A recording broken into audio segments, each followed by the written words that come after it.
location at Campbell's Nursery in Lincoln, Nebraska, creating container gardens with special surprises that go inside. For this project, I wanted to try something a little bit unique.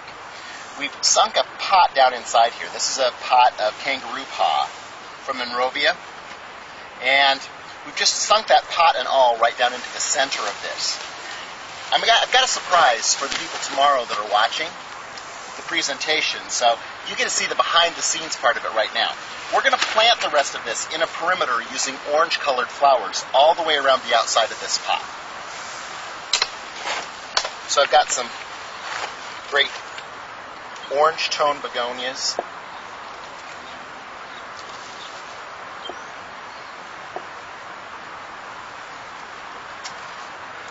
Got a Gerber daisy.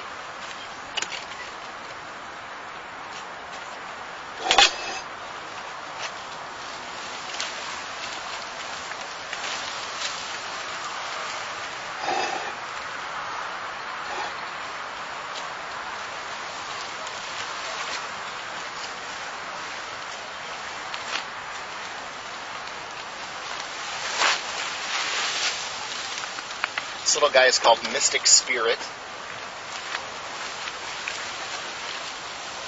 He's a dahlia.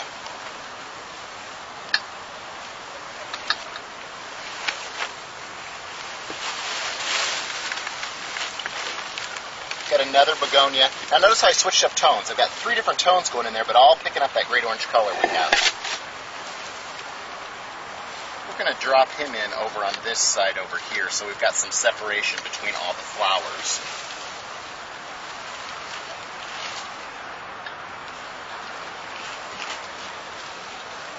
We'll add a couple coleus. Now look at that great color. It's almost a tobacco type color, but again, it looks so good with this orange.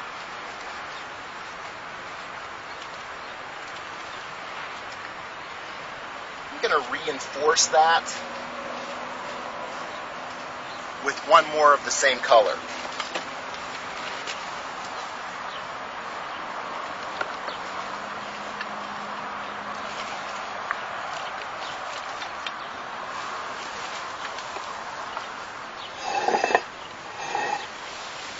So basically what we're doing is we're just filling in around that, making a collar all the way around.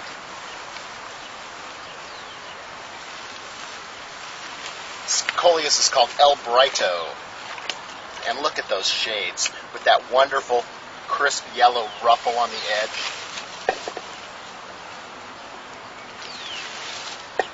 And again, let's reinforce that with one more El Brito.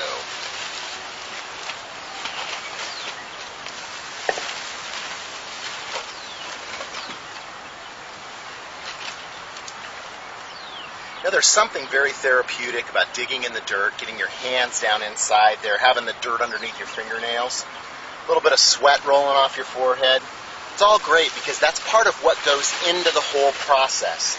And having that process together, knowing that as the season progresses, as summer rolls around for us and we're having dinner parties and things like that, people are going to look at this and say, wow, that's really beautiful. And you know it was your own dirt, your own hands, your own sweat that went into it to pick out those things and create something really beautiful. I forgot how much fun it was to plant. Just like it's fun for us to arrange flowers and get our hands on those beautiful flowers, it's great for us to get our hands in the soil and dig in the dirt. Thank you, everyone. Thanks. And this is our herb garden. Okay? So I wanted to show you our little herb garden here. Now what I did was, in areas where I don't have plants, I use stones. Another really great way for us to work with that product, because we don't have to fill up everything. But we've got some lavender inside here. We've got bay leaves. We've got some basil. I've got 3 different types of oregano. In Grand Rapids, we have our River City Festival. And at the River City Festival, one of the #1 reasons to go to the festival is there's a booth that makes souvlaki.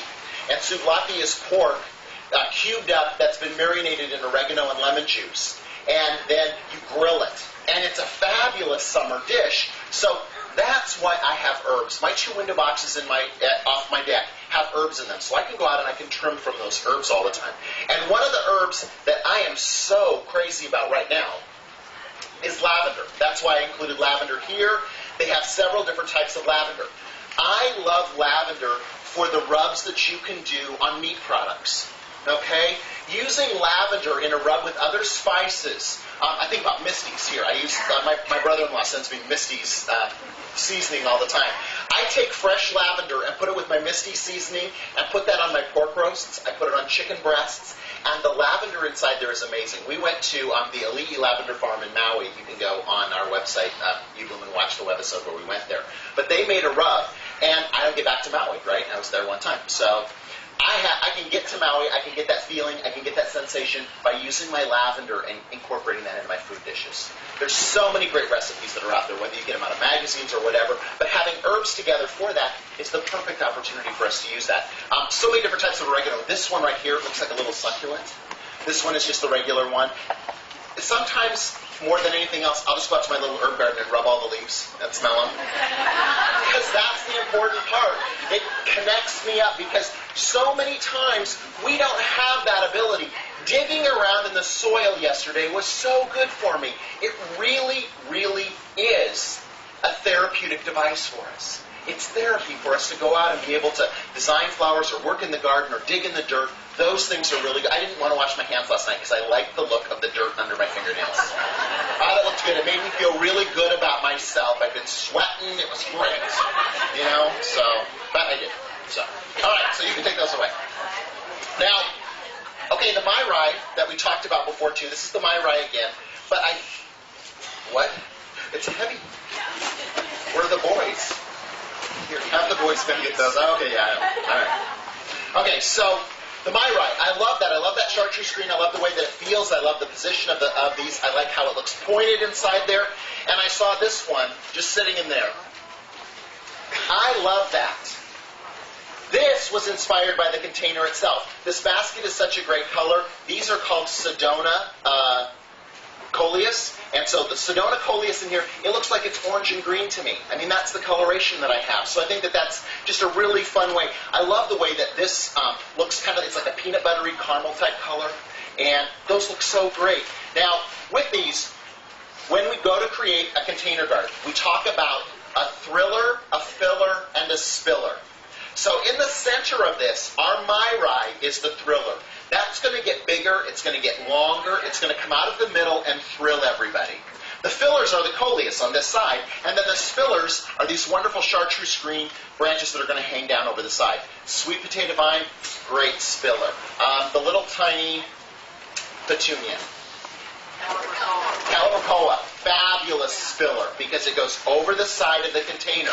So when you're thinking about that, Campbell's helped you, all right? You go out there and you can see they've got thriller sections, spiller sections, filler sections. So you can pick out the plants that you want so that when you're designing that. But that's one of the things. So if you've got one of those big containers, some of those big, huge vases, I didn't make any up today, you know, but because I didn't want Chrissy to have to home on stage.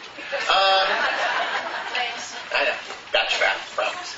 Okay, those things, they look so great because you can put a palm tree in the back, and then you can have something that fills in, and then you can have that sweet potato vine that'll go all the way to the floor. And by the end of the summer, it's going to come all the way down. It's going to cascade onto your patio, and it's going to start coming up the other direction. That's fabulous. That's why we do this.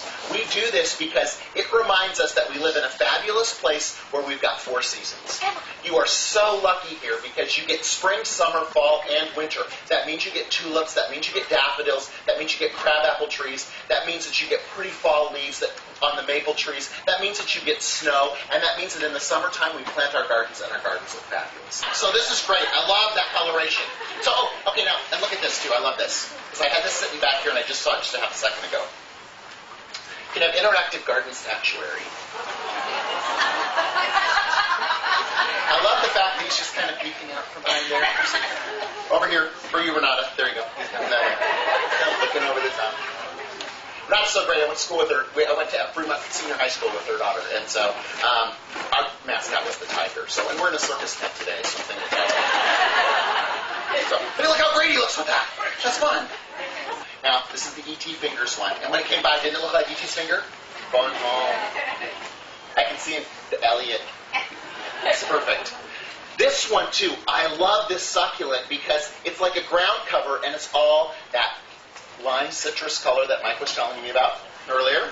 I love this big scoop. That was pretty fabulous.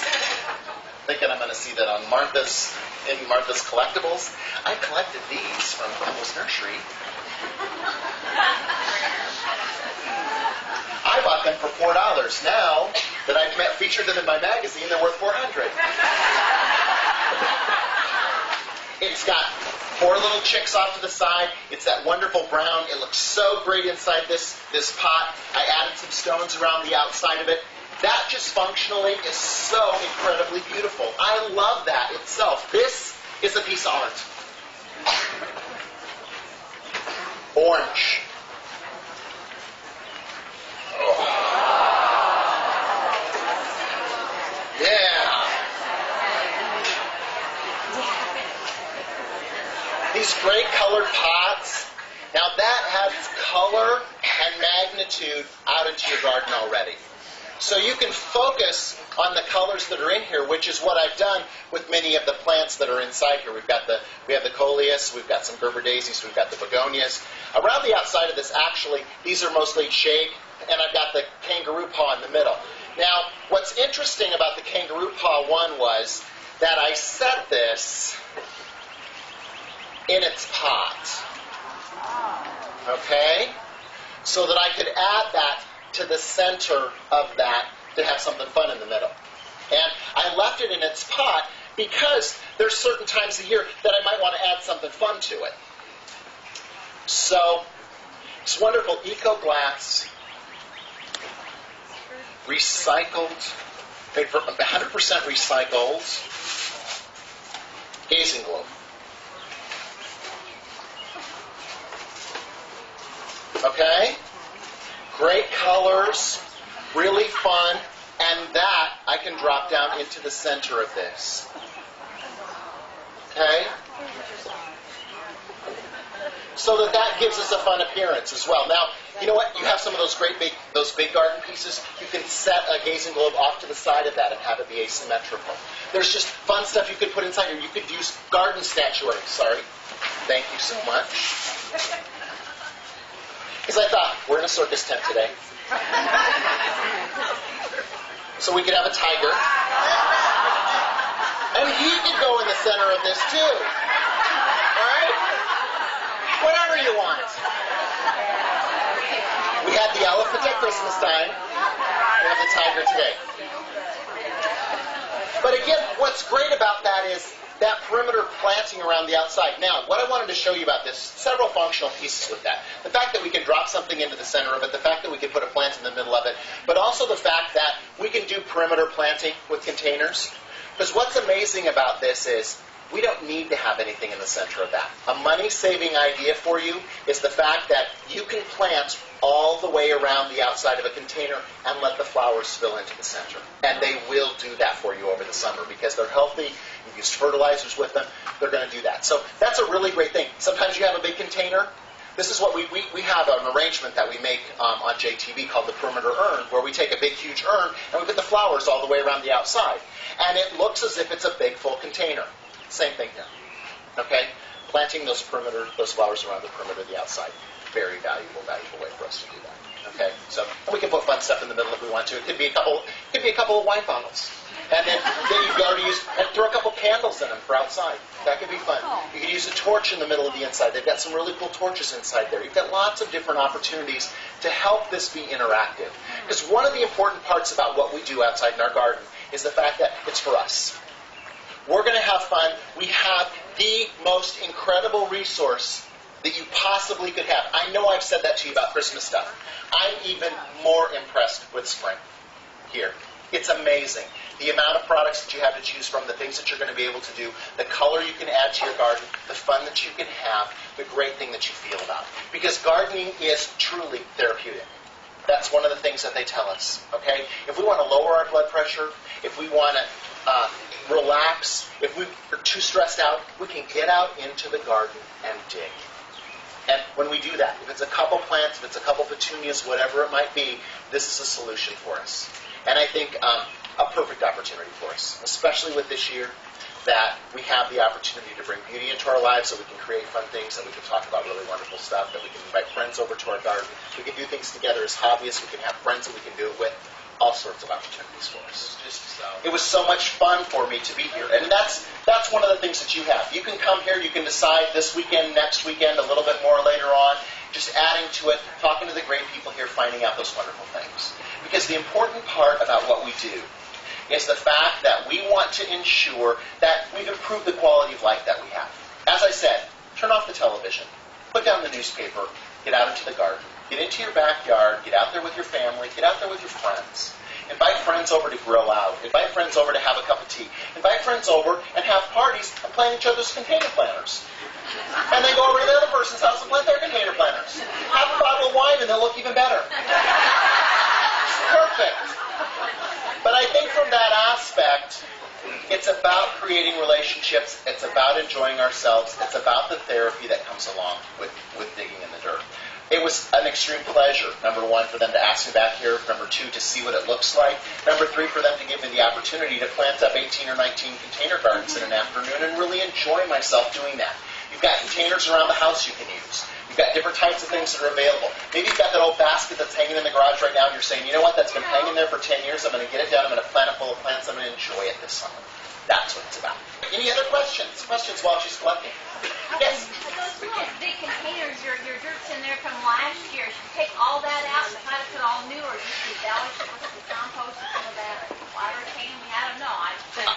Chrissy, what would be your advice? I would think that you could use this. I wouldn't do a compost, but I would do a potting soil. And So if you would like to just mix them together, Do some mixing like that. you can. Otherwise, it doesn't hurt to every couple of years change it out. Okay, I didn't know one thing that changed every year. I never heard of that.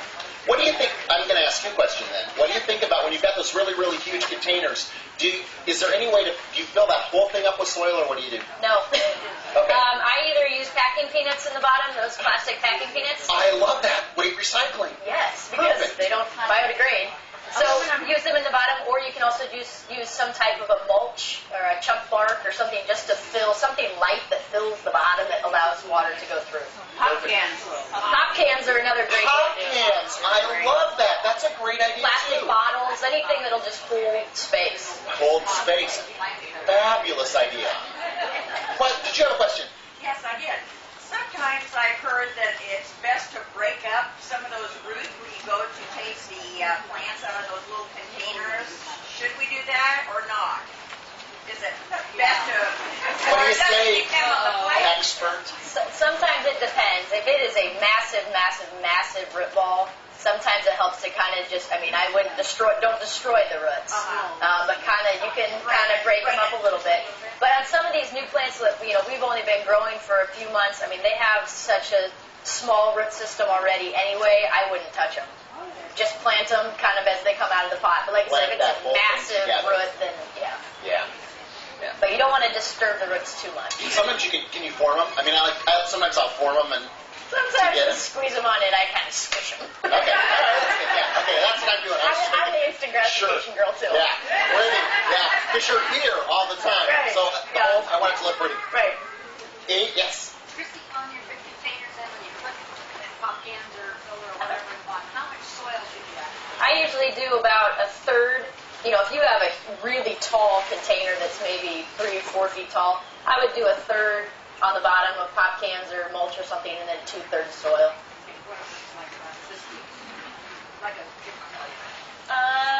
You might be able to do all soil and something like that, depending on the plants that you have in it. Some plants by the end of the summer will get to the bottom of that planter. Would these plants get to the bottom of this planter? Yes. Okay.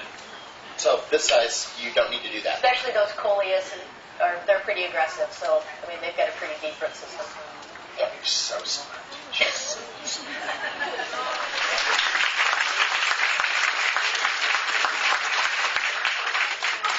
Thank you so much for coming out today, because I know it was kind of a crazy day for you, but I appreciate y'all being here. Go out and see all the cool stuff that they have. So that gives you a little taste about what happens here at Campbell Nurseries and how fantastic it was. We had a great time, huh? We did. People were all happy, and so until next week, keep having fun with flowers and with wonderful plants.